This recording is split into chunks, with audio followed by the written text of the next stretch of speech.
Hi, everyone. My name is Natacha Woehler, and you may know me as your child's teacher, Miss Woehler.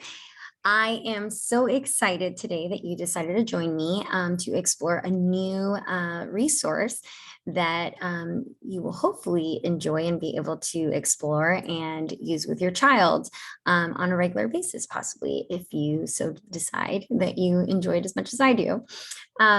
This resource is actually not new. It was created in 2003, but it is new for us. And I'm just going to go ahead and start sharing my screen so that we can go check it out. So our website that we're going to be exploring today is called Common Sense Media. And I'm going to go ahead and type that in. So I'm going to go www.commonsensemedia.org. And I'm going to go on.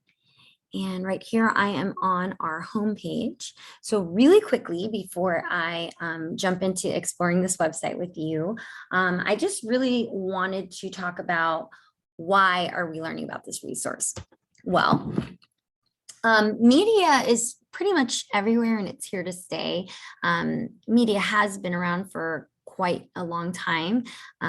Actually, when you think of media, a lot of times you think of movies or you think of maybe the internet or apps, but books are actually considered media. Some of you may have known that, and some of you that might be kind of new to think about. But really quickly, I'm just going to go into sort of a definition of media, and this is according to Scheib and Rogau from A Teacher's Guide to Media Literacy. So they define mass media as having these three characteristics.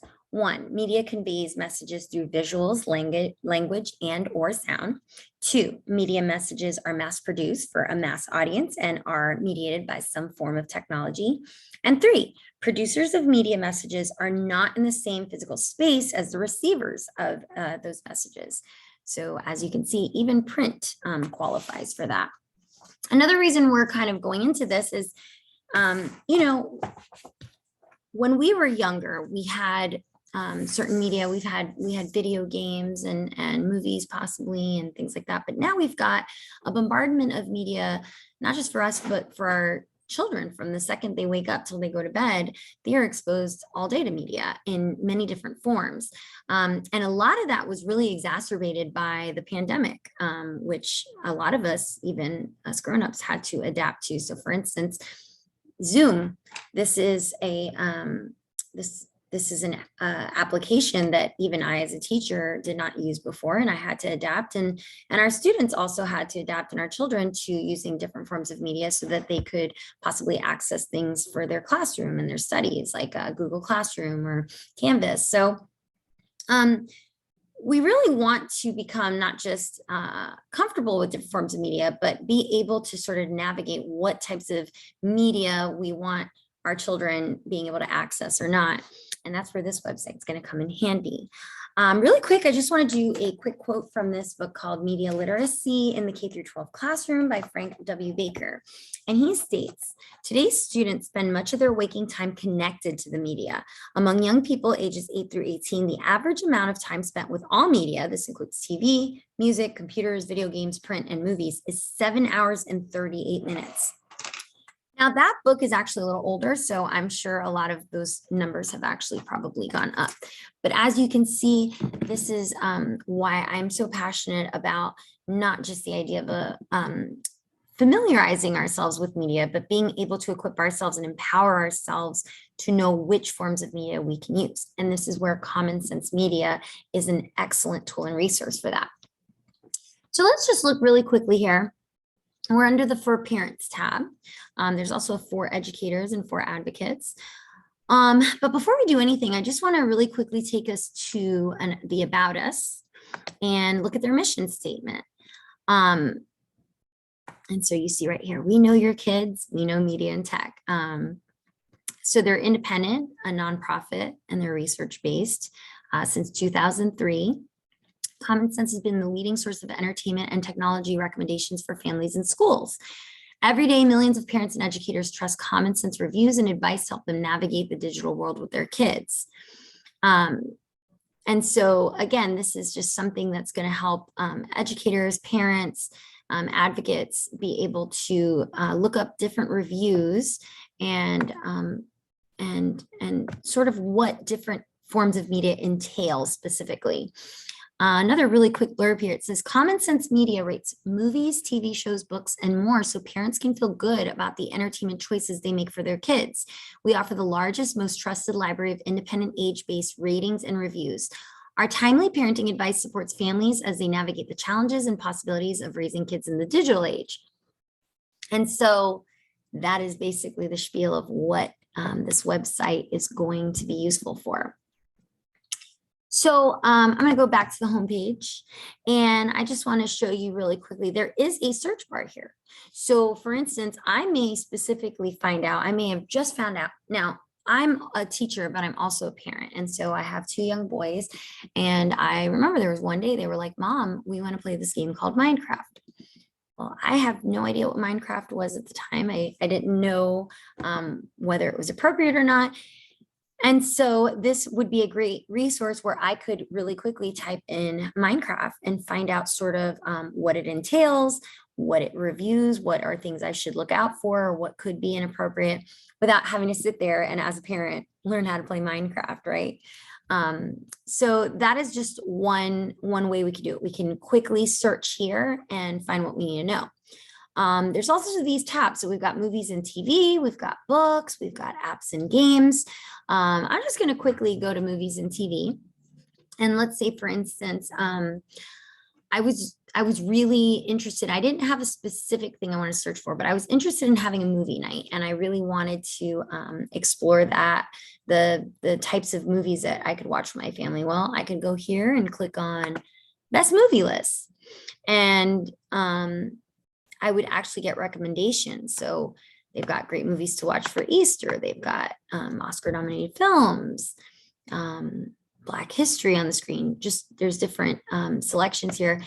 And let's say I said, you know what, I really want to watch an Oscar-nominated film. I'm going to click on here. And what do I get?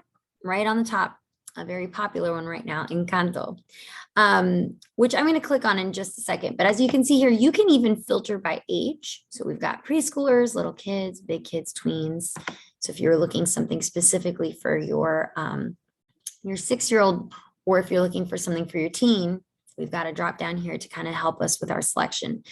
But let me click on our first option here, Encanto, so you can kind of get a feel for what these reviews will look like. So here we are on the review page, and right here on the top, it says Common Sense says age 6+. So they feel this movie is appropriate for ages 6 and up. They give it 5 stars, and they say it's got vibrant visuals, catchy songs, moving messages, and it's rated PG, came out 2021, and the running time is 99 minutes. Now I can scroll down, I can see clips. I can see different topics here rated. So we've got educational value. Well, they've given it a 2 out of 5.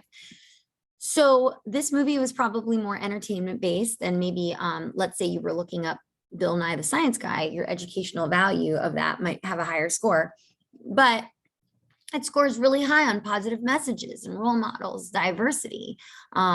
It has just a 1 for language. So this movie is probably not going to have a lot of language that could be inappropriate. And so it gives you that information. If you scroll down a little further, you can see a little selection called What Parents Need to Know. And I really love to read these blurbs as a parent myself, like I said, and as an educator, because what's wonderful is it'll talk to you about the story itself, but then it also talks about what the themes are, and it will give you actual specifics. So for instance, and there's going to be some spoilers. So if you don't want to be spoiled, you can cover your ears if you need to, but I'm just going to quickly spoil something for you. But here it says, expect a few scenes of violence. Mirabelle's grandfather is killed by armed men. The actual death isn't shown, and supernatural events and catastrophes threaten the characters. There's also mild name calling and affection between married characters, right? So that's really specific. It's saying there's going to be a death, but you're not going to actually see it, but you may want to be informed of that before you watch this film so that you could prepare your child, or you could talk to them after the film about it. And so that's just a really wonderful section there. You scroll further down and now you've got reviews by parents. You also have reviews by kids. So this is great because, for instance, Common Sense rated it 6+, but you know, some of these parents said, for instance, Luke here, he said age 3+ is good. So it was a film that his 3-year-old enjoyed. Somebody else said their 5-year-old, right? So you've got all these reviews and you can kind of read through them and figure out why they felt it was appropriate or inappropriate for certain ages. And also you've got this kids say, where kids can leave reviews. So what's kind of cool about that is, for instance, if we look here at Dance a Girl, she's a teen, she's 13 years old, and she says it's the best movie ever. So if your child has an older sibling that's in their teen years, they may actually enjoy this film as well. So lots of good stuff to look through there. If you continue to scroll down, there's actually, so there's what's the story? Is it any good? You know, and talk to your kids about. Now, this section is great. We are learning a lot as educators and as parents, not only how to navigate media, but how to teach our children and equip them with the tools they need to critically think about these different media messages. Okay, so really quick, I'm going to read another quote by Shivan Rogao, and this is what they feel like. They say they are so I'm sorry, for those of us who live in developed nations, we're surrounded by media. From the moment we wake up until we go to sleep, media is part of our environment. Media is so integrated into our lives that most people, even media literate people, don't pay conscious attention to the majority of media messages they encounter. And so this is really important that we are aware of the media that we're being exposed to and our children, and also what messages we may be not recognizing that are being sort of subliminally sent to us. So for instance, talk to your kids about. So this first one says, you know, families can talk about Encanto's messages about embracing differences, learning to rethink weaknesses and strengths, and the importance of family togetherness. What are some other positive themes in the story? So that's one thing you can talk about. But then on the bottom, this is another really interesting one. And this one might be above our specific child and my students 6 and 7, but it's still a great question for some of those older children. Why does representation behind the camera matter as much as in front of the camera? While most of the movie's cast and soundtrack performing musicians are Colombian, the filmmakers themselves aren't. How could a Colombian filmmaker have enriched the film? So that's just giving you some extra questions and food for thought that you could go over. And so that's kind of how those reviews will work. Let's say, for instance, I wanted to use the search bar, and instead of looking up a list, I want to find something specific. So I'm going to type in a very popular one with my boys and many of my students, Minecraft. So I search for Minecraft, and I'm going to get here. There's the app version, the game version. It's going to say what they believe the appropriate age is, what a parent say, what kids say. And again, sometimes those things don't align, right? Now, I know there can be a little bit of excitement when you play Minecraft. I do remember there's sort of these sort of scary monsters that come out at a certain time, I believe. And so that might be why they believe 8+, right? Because that might be a little intense for younger children. But, you know, these parents and kids are really going to tell you how they feel it went for their child. And you might be able to sort of filter for yourself whether or not your child will respond and not be as scared by these monsters, or if they will actually, probably it might not be a good idea and you should wait a few years, but you can really sort of inform yourself, filter, read through, and find what you need to know. So that's kind of how the rating system works. Now, we've also got this really amazing section called Parents Need to Know. And I love this. They have, you can do it by age, you can do it by topic, and then they have these ultimate guides. So with these ultimate guides, you could see things like Google Classroom, Minecraft, Fortnite, YouTube. These are all really popular sources of media right now that are being used. But I'm going to go over here, Parents Need to Know by topic. And let's say, for instance, without even scrolling more, I was like, you know what? I really want to educate myself more on privacy and online safety. I could click on that. I've got articles right off the bat, how to set parental controls on an Xbox One, or Parents' Ultimate Guide to Google Classroom, right? But I can also, I can go through this and do that, but I can also click down here and I can find different topics, like really specific topics, like learning with technology or marketing to kids, media and body image. So again, just like a plethora of amazing resources that you could kind of explore and navigate through. They have a Latino section. So if you speak Spanish, or possibly if you want other family members, such as grandparents, to get involved in using this and they only speak Spanish, they've got a whole Spanish section here. They've got a research tab here. And you can look up different articles and learn all about, you know, sort of more of those research articles and facts and figures based on different aspects of media. For instance, State of Kids Privacy Report 2021. Just different research reports here, coping with COVID-19, how young people use digital media to manage their mental health. Lots of amazing, great selections here. And so that's just kind of like a small overview of what to expect on this website.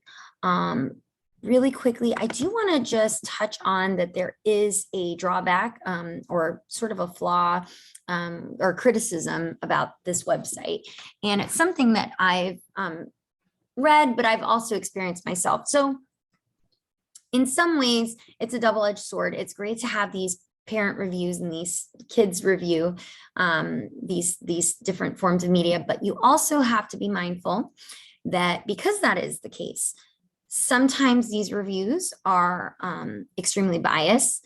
And so what may be inappropriate to one parent may not really be as big of a thing for another. And so there can be some reviews sometimes that aren't completely objective.